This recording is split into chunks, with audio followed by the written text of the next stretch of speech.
Tingginya angka stunting di Lombok Timur saat ini menjadi perhatian pemerintah daerah guna segera menekan laju risiko stunting di masyarakat. Guna menekan stunting, Bupati fokus terhadap perbaikan data dan hasil posyandu yang dilakukan Kadar setiap bulan. Hal ini disampaikan penjabat Bupati Lombok Timur Haji Muhammad Juwaini Taufik. Menurutnya penanganan kasus stunting ini tidak hanya terhadap persoalan pemberian makanan tambahan, akan tetapi sumber data stunting ini juga harus diperhatikan. Penginputan data di masing-masing puskesmas harus dilakukan perbaikan untuk memastikan data stunting tersebut valid. Banyaknya posyandu yang ada di masing-masing wilayah saat ini sudah menggunakan alat yang memadai untuk pengukuran balita. Melalui alat ini, semua balita yang mendapatkan pengukuran ketika posyandu dapat terlaporkan dan sesuai dengan usia balita tersebut. Apabila upaya ini dilakukan dengan baik, tentunya angka stunting di Lombok Timur diklaim berbeda jumlahnya dengan data stunting saat ini yang mencapai 17%. Keberadaan petugas gizi di masing-masing puskesmas diakui Bupati memiliki peran besar terhadap laporan data stunting di daerah. Dalam waktu dekat, Bupati akan melakukan pertemuan dengan petugas gizi membahas kondisi persoalan stunting di daerah.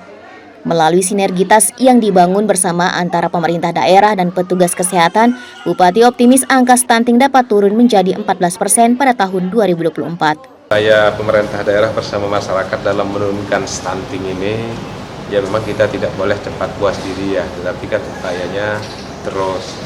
Hari ini saya lebih menekankan pada perbaikan data di hilir, di mana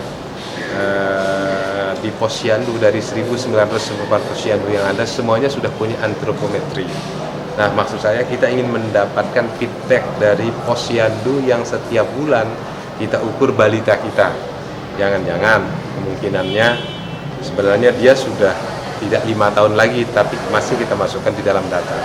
Yang kedua, data antropometrinya perlu kita mendapatkan feedback seperti apa progresnya, sehingga apa yang kita kerjakan dengan tujuan yang ingin kita capai itu harus inline atau berkesesuaian.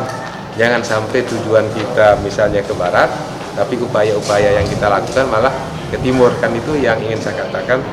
Saya ingin berdialog, saya ingin mengundang semua petugas gizi yang ada di Lombok Timur. Tim pendamping gizi keluarga itu perlu kita hadirkan, kita bicara, kita dalami apa persoalannya. Saya yakin kalau kita sudah berdialog secara kualitas yang bagus, persoalan itu pasti kita akan menemukan jawabannya. Penurunan angka stunting juga menjadi fokus pemerintah daerah di masa transisi. Sehingga penanganan di hilir harus dilakukan mulai dari menyiapkan data yang valid, memberikan pendampingan terhadap risiko stunting, dan memberikan perawatan serta asupan tambahan terhadap balita yang masuk kategori stunting. Zulfikri Arman Zulfarozi, Selaparang TV, melaporkan.